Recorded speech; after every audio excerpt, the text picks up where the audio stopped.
So the other day, Nintendo released their financial report for quarter one of the current fiscal year, and that report wasn't great for them. They missed pretty big and actually got kind of beaten up by the press and the media with all kinds of headlines about it. And what I wanted to do here is take a look exactly what happened and why I believe this is kind of the door opening for Nintendo to even reveal the next system, their next generation device, yes, ahead of the holiday season. And actually a big move that I think is coming from them that might actually allow them to get to the number of Switch systems that they currently have forecasted, which I gotta tell you, based on this recent report, it's gonna be a very, very difficult thing to accomplish, but we'll take a look at that here today. So if you guys enjoyed the video, hit that like button and subscribe if you're new.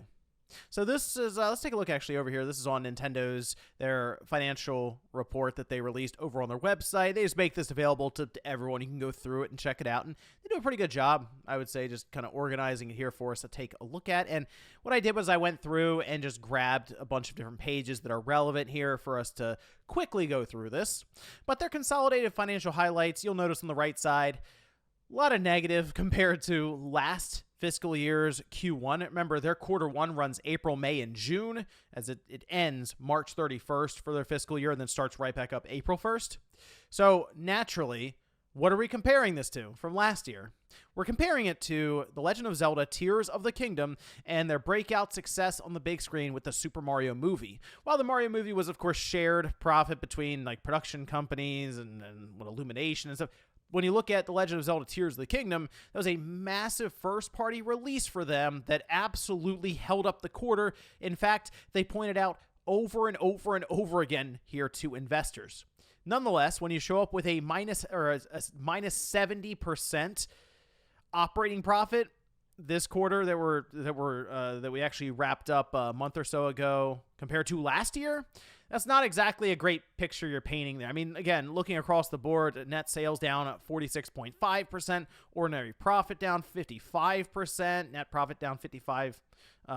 So not a great thing to show here to investors. And as we go through here, you're gonna see they still have their hardware for the Nintendo Switch. They have that forecasted at 13.5 million units, which, if you look at how they did, they're up to now 143.42 million systems sold. They actually jumped this past quarter 2.1 million units.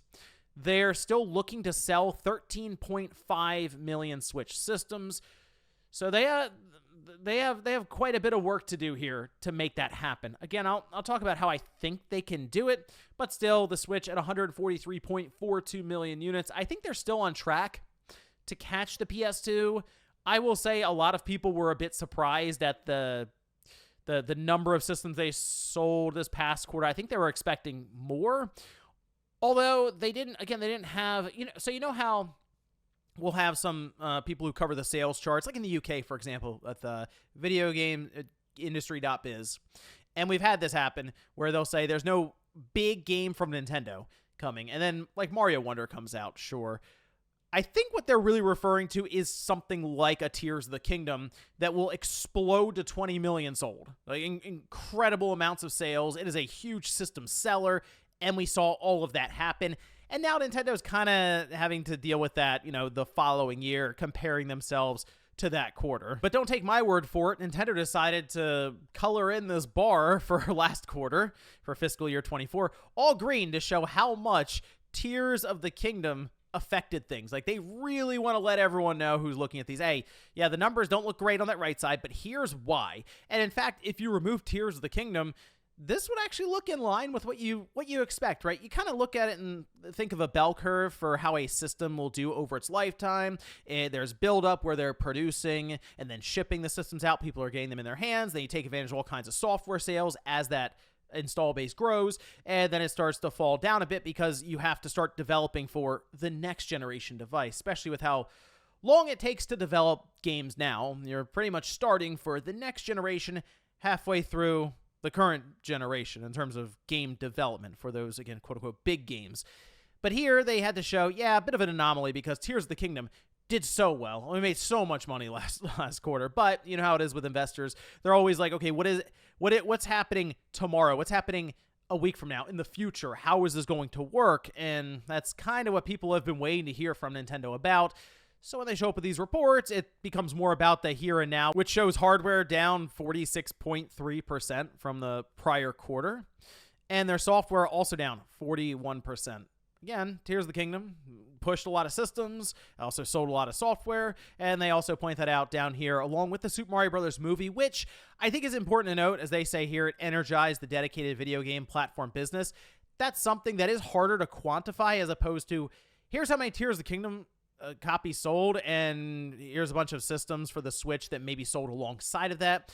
Whereas they're saying, Super Mario Movie, it got people, they say energized, but just interested maybe in gaming again, and they just watched a Mario movie, so they go out and maybe pick up a Switch and buy any of the Mario games we have on there, which there's no shortage of. And we've seen this across the board in different media. We just saw it with Fallout, where there was just an Amazon Prime TV series, and we see sales, concurrent player count for things like Fallout 76, everything go through the roof. So when you have a successful movie like the Super Mario Bros. Movie, yeah, you're going to get a bunch of sales, that going alongside of Tears of the Kingdom. They just had a really good Q1 last year, and again, now they're having to compare what you could look at as maybe a weaker quarter for them overall, especially in the grand scheme of things for the Switch's life. I will point out, though, Paper Mario Thousand Year Door at 1.76 million units, I believe is the fastest selling or a faster selling Paper Mario than the original Thousand Year Door, so that's good news there. And to be honest, Luigi's Mansion 2 HD at 1.19 million units,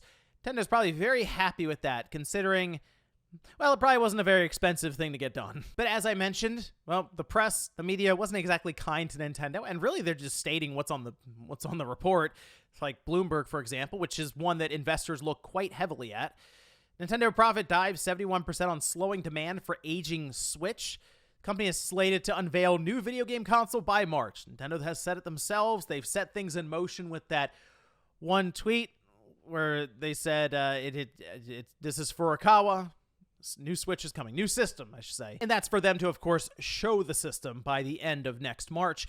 But Dr. Serkin Toto over at Kantan Games was also quoted by many of those publications kind of going over the financials. And he talked about it a bit more over on his Twitter account, comparing the 2.1 million from this recent quarter to last year, just total, were Q1, 2, 3, and 4. And yeah, with 2.1 million sold so far, they would still need another 11.4 million from quarter 2 to quarter 4 to reach that 13.5 million, which means they would have to sell nearly as much as they did last year from Q2 to Q4 at 11.8 million. And do they have the software to do that? Because as of now, they have these first-party titles, right? You have Emio the Smiling Man, you have Echoes of Wisdom there, new Zelda game, Mario Party Jamboree, Mario and Luigi Brothership. Would you really look at this and consider any of these games to be the big, quote-unquote, big game, like a Tears of the Kingdom? Probably not. I do think out of all of these, believe it or not, Super Mario Party Jamboree probably will sell the most, and that's just because Mario Party has done really well for Nintendo. Most people would probably pick it up between that or The Legend of Zelda Echoes of Wisdom. I just think Mario Party in general is going to have a wider, more general appeal.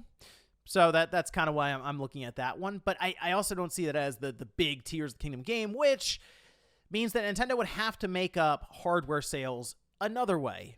And I think the strategy for them is to think about a price cut. And look, the system hasn't had a price cut its entire life, which is absolutely insane to think about, because usually when we go through a generation, we're like 3 years in and we're thinking, okay, where's the revision or where's the cut down price? Still haven't seen it. Again, 8th year. So I think that is still a card they can play here, whether it's just with the OLED Switch or I guess the Switch Lite could get a little cheaper if they want. Oh, that's already $200. So that's already kind of that impulse buy territory, especially since you can find it used for many times $160 to $170. But I think even that red box Switch that's still kind of floating around, maybe that sees a price drop to $250 and the OLED goes down to $300. And on the software side, because they are seeing some slowing sales for evergreen titles that they've had great success with this entire generation, maybe introduce a line of Nintendo Selects that are just cheaper, brand new, and you can put a banner around it or something to differentiate it from the original run of that game, but having maybe $20 or $30 new first-party titles on store shelves should really start to push units once again. And then they do make their announcement in some way that the new system, what it is here, here's some of the features for it, and we'll see you guys in January or February to have a more formal presentation for it.